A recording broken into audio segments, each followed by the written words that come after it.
back to the board. So now we're going to take these figures off this table and we're going to look at our prongs here. Now for the most part, these prongs, they're rather straight. So what I'm going to do, I'm going to still take my needle nose pliers and I'm going to lean these prongs back a little bit. Now some folks may say, well, the last video you did was pretty much the same thing. Yeah, in most cases it is. But guess what? We got how many people on the field? We got 11 guys on the field, right? Yeah. So you got to tweak 11 bases. No, wait a minute. 11 of your guys on the field. Yeah, 11. I'm saying offensively, defensively. Yeah. You got 11 guys on the board, right? Right. So you got, me, you, anybody else out there who want to tweak their own team, you got to tweak at least 11 guys for your players, right? At the very minimum. At the very minimum. Then when you start getting into doing whole teams, you know what you got to do. At least 35 guys. So this is a thing we got to do repeatedly. And once we do it enough times, so okay, my needle nose pliers, I'm using the edge like this to push back on these prongs, to push them down. All right. It's a slight push. Push them down slightly. And we're going to run the board again. Now, just pushing those prongs down a little bit caused the base to run a little bit shorter. So we see how the base changes each time we touch it, right? Sure. All right. That's the way we used to do it back in the day. Yeah. I didn't know anything about tweaking. Right. Okay, if I wanted to go this way, push up a little bit on one, push another way on the other one. Right. That's how it works. You keep doing this, right? Right. Until you get some idea what that base is doing. So look, I'm liking how these prongs are straightened already. So guess what though? Now normally I would go straight to these pliers right here and just start flattening both prongs at each corner of the base. Okay. But I'm not going to use my flat pliers, my duckbill pliers right now. I'm going to do something slightly different than what I did in the last video. I'm going to go straight to these Zurn pliers. Now I'm going to grab one prong at a time starting in the back. Now can you see from that? Can you see what I'm doing here? I can see it well. Okay, cool. So now I'm gonna go not all the way down. I'm gonna go like the same depth that I went on that last base that you had seen under the microscope, right? Okay, yeah. All right. And I'm gonna grab one prong at a time, and I'm gonna take care not to twist the prong. Gotta keep my hand and apply straight. And I'm gonna smash. And I'm gonna come down some more, all the way down to the tip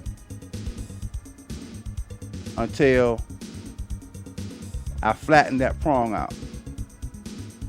So you want to go up and come down like this, see? So it come down in stages, coach? Right. See, people will make the mistake in thinking once they close down the pliers like this, that the whole prong is gonna get smashed at one time. Mm-hmm. Not all that's not true all the time, because sometimes your jaws don't come together all the way down. There's some space in there. Right, It's some daylight in between the jaws. See? Okay. But see, up here near the tip, the pressure is consistent at the tip of the pliers. Yes. So you want that part of the plier to get all of the prong all the way down the prong down to the tips. Okay. See what I'm saying? You don't want that daylight. You don't want no daylight in between the jaws of your prongs. Mm-hmm. You want a tight fit. That's why these Zurn pliers, they are excellent at getting that individual prongs. So I'm gonna do the next prong next to it. But see, whenever I tweak, I always start with the back of the base, the back prongs. Hey, coach, why do you start with the back? Because that's where your power at. Your control is in your front. It's kind of like a front wheel drive car. All your control is in the front, and the back wheel's to spin, right? And if you got a rear wheel drive car, all your power is in the rear, and the control is in the front. That's where your steering is. Okay. So hit this right here, come all the way down the tip of the prong, And really with these Proline bases, you don't have to really press down that hard. All right, so I did this side already, right? So now I'm gonna go to the other side. I'm gonna do the same thing. Grab each prong, like so. Make sure my hands aren't blocking. You can see the prongs, right? Yes, I can. Okay. Taking these pliers right here, and I'm gonna come down each prong, smash it, and go to the next one. Now, mind you, we're gonna put this base under the microscope, and we're gonna take a look. But not right now. We're gonna make sure we hit these prongs first. All right. So now some coaches may do one side, right? Do one pair of prongs, and then test the base out, see what happens. Now for me, I do one end of the base first together, and then test the base out. Okay. So look, I'm gonna set the base on the table. Make sure we got alignment. All right, make sure everything's straight. So if you look at the prongs from there, you see they still look clean, right? Yes. Okay. So we're gonna set that down. Let's run it and see what happens. Okay, not bad. Didn't run the distance like it did before. But this is, again, preliminary steps to get this base to respond. All right. Let me do a little thumb work here. All right. Let's see what we got.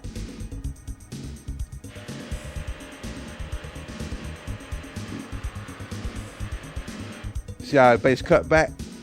Yeah, now, Coach, one thing I did notice on that is certainly the acceleration, if you will, or the jump start was very, very quick. Yeah, each tweak you put on the base, it's going to make that base respond differently. That's why I show the base react after I do something to it each time. It's very easy. I mean, we can tweak this base inside of 5 minutes. But for the sake of this instruction, I want to show the base in stages, like we just did the rear prongs, right? We haven't touched the front prongs yet. We haven't touched those yet. So you saw how the base is running after I use my Zurn pliers on these rear prongs here. Yeah, or the rear wheel of a car. Right. It got some nitro in it, but you don't know which way it's gonna go. Right. If you in snow, yeah, rear wheel drive don't do nothing for you. So let's run it again. A little bit quicker, still turning to the left, but I'm not worried about it. Okay, so now what I'm gonna do, I'm gonna take my Zurn pliers up to the front prongs and do the same thing. One prong at a time.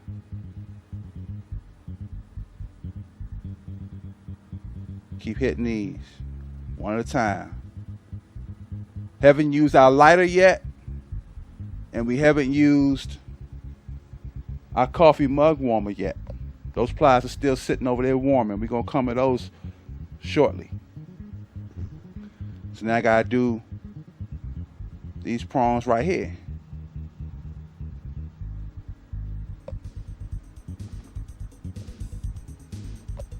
We'll make sure we stay in frame.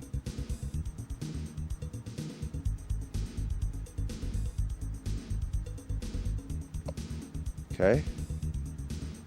So as you can see, it's not hard at all to just take your pliers and do this. Ain't hard at all. Yeah, I mean, Coach, yeah, that certainly looks very easy in the way in which you're doing it in stages. Now, a question that I have for you, maybe other viewers would like to know is, as best you can describe it, what would the pressure be like that you're applying to the prongs? All right, as you already know, when the pliers come together like this, they're closed, right? Once you bring it down, press lightly. Now, there are guys in the hobby who break their pliers tweaking bases. I mean, they put a kung fu grip on their pliers, and they end up having to buy new pliers, man, because the pliers snap off around here, around the joint area where it connects at. So Coach, I don't know how I could best describe this. Say you have something that you're attempting to squeeze in your own hands, right? Without having to damage it. What would be the amount of pressure that would simulate the amount of pressure you're to apply to the prongs? I would say, let me see. If you were to squeeze an apple, you want to squeeze it to a point where just before it's about to bust. Or maybe an orange. Okay. So maybe an apple before you feel the crunch inside of it. Right. That you're holding it. Right. Before you feel the indentation of that apple. Yeah. That's the pressure that you're talking about? Right. I would say that. But here's the thing with tweaking. Although you see me doing it or you see another coach tweaking, sure, you got to find your grip. Yeah. So that's why I don't want to go through 1,000 of them, Coach. Nah. You know, I got to get my team ready. No, you won't. If you follow, I'm like this with it. If you follow my procedures, okay, you won't damage your bases. You would rather under tweak a base, because if you under tweak it, you can repair an under tweaked base. Okay. Now, if you over tweak a base, you pretty much ruined that base. That base is busted beyond all repair. Okay. See, if you fall short of what a fully tweaked base is, you'll recognize that later, or somebody tell you, and you can tweak a little bit more, and you still got something left to work with. See? Okay. So that's why I say go in stages, go in steps. See? Go in stages, like we just did. So it's still, and it still does leave you some to work with if you don't go all the way down to the bottom. Right. Now, here's the thing. If your base ain't soundly tweaked, somebody in this hobby gonna let you know. You match up against Norbit Rebels, and you see your lineman going backwards, going 10 yards in like 1 second. Right. You know your bases are under tweaked. Okay. And you know something that's that's something that is unique about the bases that I saw that he had, is that he doesn't know what base or what figure you're gonna put on that base. So that kind of solidifies, if you will, the thought process that you should tweak the base, and then you find the figure to put on it to match what it is you want to do. Right. He doesn't know what figure you're going to put on him. He has no idea. What he's actually doing is increasing its performance. Right. Because at the end of the day, base movement is all that electric football is. These bases got to move. They got to move. They don't, you can't play the game. So, okay, now we use our Zern pliers on the front and the back. Let's see what happens.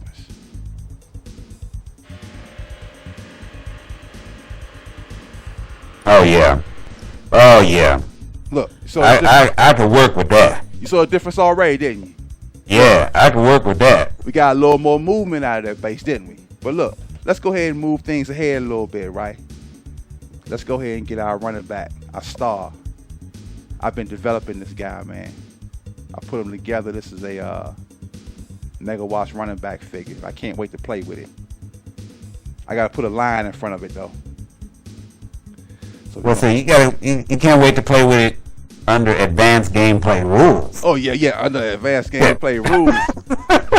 You know, you know how I feel about how it's messing up my offense, but that's another story. Yeah. Those pliers still warming up over there. We're gonna get to those in a minute. Okay. Let's run our boy and see what happens. Oh yeah, see that right there. Oh, that's hitting the 2-hole real pretty. Yeah, now he's running fine, but guess what? That base can get faster. That base can move faster than what you just saw. Right now, it's good, but with just using our pliers, we haven't flashed yet. We haven't went to the heated pliers yet. We ain't done that. See? So look, if you're a new tweaker and all you did was this right here, look, you got a guy that's ready to play for you right now. He would be ready to play for me. That's as good as I can do. I'm still trying to piece together. Wow, you just did it in stages, back, front, and hey, he's moving. And all I did was this, all up and down the base. All up and down the prong. That's it. Squeeze, smash them, come down. Do it some more. All the way down the tip of the prongs, right? Let's run them again.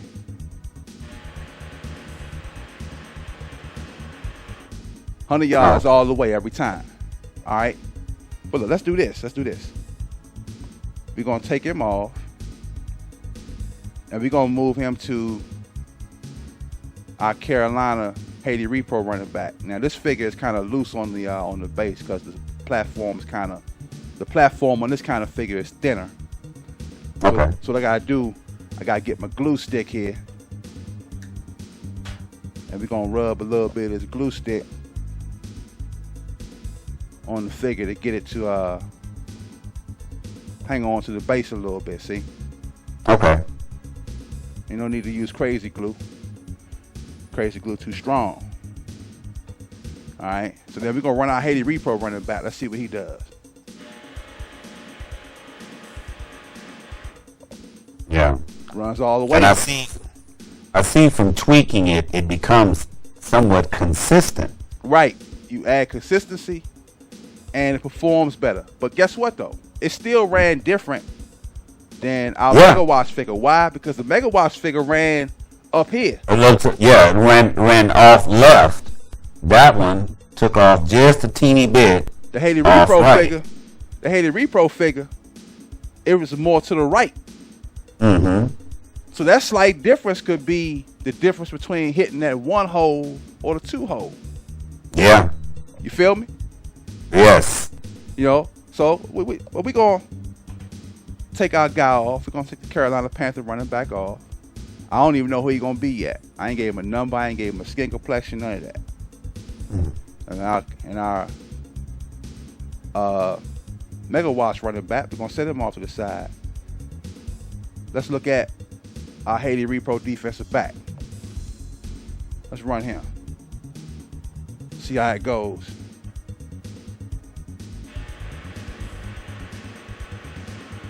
You see that? He ran straight. He ran right down the middle of the field. Mm-hmm. See, this pose gave us a different run. Although all 3 of them ran the length of the field, this one ran in the middle. You see? Yes. All right. So now we're gonna take him off. So now the next thing we're gonna do, we use our Zerm pliers. We're gonna put these down. And what I'm gonna do, I'm gonna get my my lighter, and we're gonna flash these prongs real quick. We're gonna flash them. We're gonna use our lighter. We're gonna put some heat on it. Now, whenever I flash, I put a figure on the base to keep my hands back off the figure. So I'm gonna flash these back prongs right here, right? So to get my heat going. See my fire? Mm-hmm. Okay. Touch like that. I hit these prongs on this side, the back right ones. Okay. All right, now I'm gonna hit these ones right here on this side. Get my fire going. I missed. Do it again. That's it. Just that quick. Yeah. You don't want to hold. I dropped my lighter. Hold, stand by. You don't want to hold the fire in there, because you know what's gonna happen, right? Right, you gonna melt that and anything else it touches. You gonna melt the plastic. You gonna ruin the base. So now I done hit that with the lighter. Now I'm gonna take my cold pliers and I'm gonna grab both prongs with my duckbill pliers. Grab both prongs at the same time, and I'm gonna come down the base, down the prongs again, and I'm gonna smash them again. Same way in stages, right, Coach? Yep, in stages. Yep, just like this. Okay. And I'm gonna go to the other prongs in the back. Okay. Mm-hmm. All right. I'm gonna check my alignment. Use my fingers. See, because once you get a base tweak, you know you shouldn't have to come right back with your pliers, because eventually, if you keep hitting it with pliers or your lighter, you'll eventually over tweak the base. Mm-hmm. Mm-hmm. All right, I'm gonna go ahead and run this guy on the Haiti Repro running back. Let's see how he goes. That's a lot quicker. A little bit quicker. I can tell that off. Right. A little bit quicker, but this time he ain't run the distance. Right. But I'm not worried though. I'm liking what I'm seeing. Cause see, we know I'm liking it. We know that we can do more to this base to make the corrections that we need to get it to respond, right? Correct. See, because once we become astute to base tweaking, base manipulation, we're gonna be able to do whatever we want on the football field. See, let's run them again.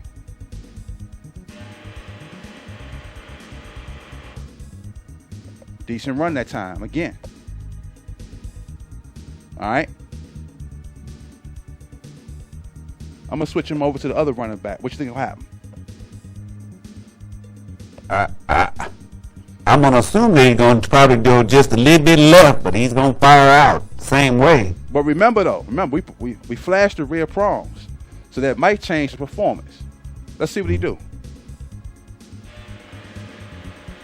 Now he looping now. See that? Oh wow. Yeah. But that's okay though. I ain't worried about it. That's okay. Cause let's see if I use my fingers and let's do some adjustments here with the prongs with our fingers. Now on the Haiti Repro running back, he ran the distance.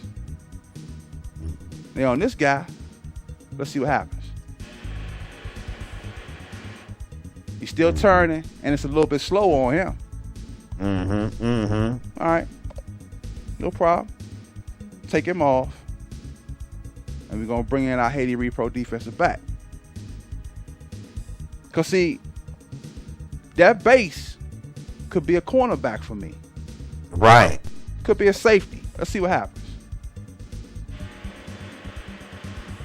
And the Haiti Repro defensive back turns off the field also. And that was just flashing the rear prongs. All right? Okay. Okay, let me see. So we know the Haiti Repro running back ran the distance last time. Let's run it again. All right, he turned a little bit too.